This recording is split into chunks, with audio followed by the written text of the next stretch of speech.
बिस्मिल्लाहिर्रहमानिर्रहीम अस्सलाम वालेकुम। आज हम बनाएंगे नहायत ही खस्ता और चटपटे आलू के कटलेट्स या आलू के कबाब, जो कि बनाना बहुत ही आसान है और टेस्ट में भी बहुत अच्छे बनते हैं, बहुत लजीज बनते हैं। तो चलें इन्हें बनाना शुरू करते हैं। और इसके लिए जो चीज़ हमें चाहिए उसमें सबसे पहले हमें आलू लेने हैं उबले हुए, जो कि तकरीबन मैंने आधा किलो लिए हुए हैं। उन्हें अच्छा सा बॉईल कर लेंगे और उसके बाद उन्हें मैश करेंगे। आप चाहें तो उसे या मैशर के साथ मैश कर सकते हैं या कद्दूकश कर लें, लेकिन मैं यहाँ पे फोक के साथ कर रही हूँ और बहुत इजीली हो रहे हैं। आप चाहें तो इसे कद्दूकश के साथ भी कर सकते हैं, लेकिन मैं इसे थोड़ा सा वो रखूँगी बीच में इसके चंक्स, ताकि खाने में अच्छे लगें। बिल्कुल प्लेन इसे नहीं बनाऊँगी। तो आलू अच्छे से मैश हो चुके हैं। अब मैं इसे तकरीबन 20 से 25 मिनट के लिए फ़्रिज में रख दूँगी, ताकि अच्छे से ठंडे हो जाएं और इसका जो मॉइस्चर है वो एक्स्ट्रा ख़त्म हो जाए। गुड रिज़ल्ट के लिए आपको इसको फ्रिज में रखना बहुत ज़रूरी है। अब तकरीबन 30 मिनट्स हो चुके हैं और 30 मिनट्स के बाद मैंने इसे फ्रिज से निकाल लिया है और इसे मैं अब बाकी जो स्पाइसेस हैं वो इसमें शामिल करूँगी, जिसमें मैंने लिए हुए हैं तकरीबन हाफ़ कप बारीक कटी हुई प्याज है, 2 हरी मिर्चें हैं और हरा धनिया और पुदीना जो है वो तकरीबन आधा कप है। इसके साथ ही इसमें बाकी की मसाला जार डाल देंगे, जिसमें सबसे पहले मैं इसमें नमक शामिल करूँगी। नमक आप अपने टेस्ट के हिसाब से ले सकते हैं, लेकिन यहाँ पे मैं हाफ़ टी स्पून शामिल कर रही हूँ। और इसके साथ ही 1 छोटी चम्मच जो है वो लाल मिर्च का पाउडर जाएगा, और ये भी आप अपनी मर्ज़ी के अकॉर्डिंगली तेज़ भी कर सकते हैं और कम भी कर सकते हैं। चिली फ्लेक्स या धड़ा मिर्च या मोटी कुटी हुई मिर्च इसमें हाफ़ टी स्पून जाएगी या 1 छोटी चम्मच। सफ़ेद ज़ीरा 1 छोटी चम्मच जाएगा। और इसके साथ ही मैं इसमें शामिल करूँगी हल्दी, जो कि तकरीबन 1 चुटकी ली हुई है। इससे ज़्यादा हल्दी बहुत ज़्यादा इसमें कलर आ जाता है जो अच्छा नहीं लगता। और सूखी मेथी मैं इसमें डाल रही हूँ हाफ़ टी स्पून। ये ऑप्शनल है, आप डालना चाहें तो डालें, अगर आपको नहीं पसंद तो इसे स्किप कर सकते हैं। चाट मसाला 1 टेबल स्पून इसमें जाएगा। इसके साथ ही इसमें जाएगा काला नमक। इसमें हाफ़ टी स्पून पहले हम सादा नमक डाल चुके हैं और इसीलिए इसमें हाफ़ टी स्पून अब जाएगा काला नमक। काला नमक डालने से इसका फ्लेवर बहुत ही ज़बरदस्त हो जाता है।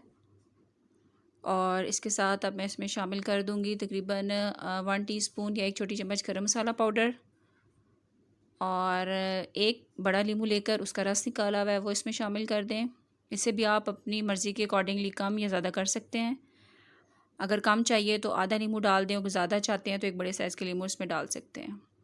इसके साथ ही अब इसमें जाएगा तकरीबन 4 टेबल स्पून या 4 बड़ी चम्मच चावल का आटा, जो कि बाज़ार से बआसानी दस्तयाब है और मिल जाता है ईज़िली, आप घर पे भी बना सकते हैं। वो इसमें डालेंगे, जो कि बाइंडिंग एजेंट के तौर पर इस्तेमाल होगा। और अब इसे अच्छी सी मिक्सिंग कर लेंगे।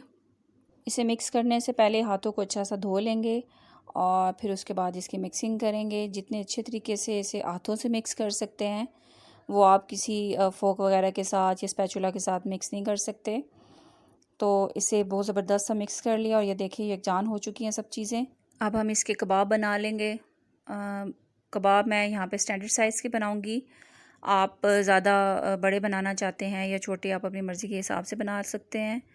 तो उसके लिए सबसे पहले हमें हाथ को हल्का सा ग्रीस करना है या पानी लगा लें हाथ पे, और नॉर्मल जो स्टैंडर्ड साइज़ है टिक्की का या कबाब का वो बना लें। बहुत ज़्यादा बारीक कबाब बने हुए बिल्कुल भी अच्छे नहीं लगते, थोड़े से मोटे ही पसंद किए जाते हैं। तो ये देखिए ज़बरदस्त सा साइज़ है, इस तरह से आप बना लें। आप इसी तरह की जो कटलेट्स हैं उन्हें बना के और फ्रीज़ भी कर सकते हैं, जो कि बहुत आसानी से फ्रीज़ हो सकते हैं। और उसके बाद आप उसे जब चाहें तो निकाल के इसे फ्राइंग उसकी करें और ज़बरदस्त से आपके जो कटलेट्स हैं वो तैयार हो सकते हैं। कटलेट्स की बाइंडिंग बहुत अच्छे से हो चुकी है, लेकिन मैं आपके साथ एक और चीज़ शेयर करूँगी, जिसके लिए हमें सबसे पहले चाहिए तकरीबन 1 चम्मच भरकर कॉर्नफ्लोर, और इसमें मैं हस्ब ज़रूरत पानी डालूँगी या इसमें हाफ़ कप पानी जाएगा। और इसका बिल्कुल पतला सा हम बैटर बना लेंगे। इसे बिल्कुल थिक सी ग्रेवी सी नहीं बनानी, हमें बिल्कुल पतला सा बनाना है, ताकि इसमें कबाब कोट तो हों लेकिन उस पर बहुत थिक सी लेयर ना आए इस पर।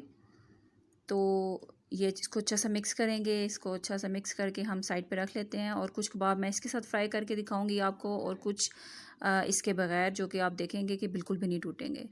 तो कुकिंग ऑयल गर्म हो चुका है और इसमें मैंने आंच इसकी मीडियम रखी हुई है, और इसके साथ मैंने सबसे पहले इसमें सिंपल कबाब शामिल किए हैं, जो कि बग़ैर कॉर्नफ्लावर की बैटर के बग़ैर इसमें डाले हैं। और अब मैं 1-2 कबाब इसमें आपको कॉर्नफ्लावर के बैटर के साथ डाल के दिखाती हूँ। ये देखें एकदम सी इस पर पतली सी बिल्कुल लेयर है, बिल्कुल थिक नहीं है। इसमें सिर्फ इसे कोट करना है और आपको फ्राई के लिए इसमें डाल देना है। इससे आपके दिल में जो थोड़ा सा डर होता है कि कबाब बिखर ना जाए या टूट ना जाए, तो वो एक अच्छी सी टिप है कि आप ये कर सकते हैं। अब हम इसे एक साइड से तकरीबन 3 मिनट के लिए फ्राई करेंगे। इसका लाइट गोल्डन सा कलर आ जाएगा तो इसकी साइड चेंज कर लेंगे। ये देखिए इसका एक साइड से लाइट सा कलर आ चुका है। मुझे पर्सनली बहुत ज़्यादा डार्क कलर इसमें पसंद नहीं है। कुछ लोग थोड़ा डार्क कलर लाना पसंद करते हैं कबाब वगैरह में, तो वो आप पे है कि आप जो पसंद करते हैं उसके अकॉर्डिंगली इसे उतार लें। क्योंकि थोड़ा सा ठंडा होने के बाद इसकी वैसे भी थोड़ा सा कलर डार्क हो जाता है। तकरीबन 5 मिनट में ये बहुत अच्छे से फ्राई हो जाते हैं और ये अब बहुत अच्छे से फ्राई हो चुके हैं। अब मैं इन्हें टिश्यू पेपर पर निकालूंगी ताकि इसका जो एक्स्ट्रा ऑयल है वो निकल जाए और ये बिल्कुल प्लेन हो जाए। तो चलें अब इसे सर्व करते हैं। और मैंने इसे चिली गार्लिक सॉस के साथ और इमली की चटनी के साथ सर्व किया है। इसके अलावा इसके साथ हरी चटनी का कॉम्बिनेशन भी बहुत ज़बरदस्त आता है। तो ये देखिए मैंने जो कबाब है उनका बहुत लाइट सा कलर किया हुआ है और 2-3 कबाब को सिर्फ आपको दिखाने के लिए मैंने थोड़ा सा डार्क कलर रखा है। आपको इसमें से जो कलर ज़्यादा पसंद आता है उसके अकॉर्डिंगली बना सकते हैं। उम्मीद है आपको आज की रेसिपी पसंद आई होगी। इसे ज़रूर अपने फैमिली और फ्रेंड्स के साथ शेयर करें, घर पे बनाएं, ट्राई करें। मिलते हैं नेक्स्ट रेसिपी के साथ, तब तक के लिए अल्लाह हाफ़िज़।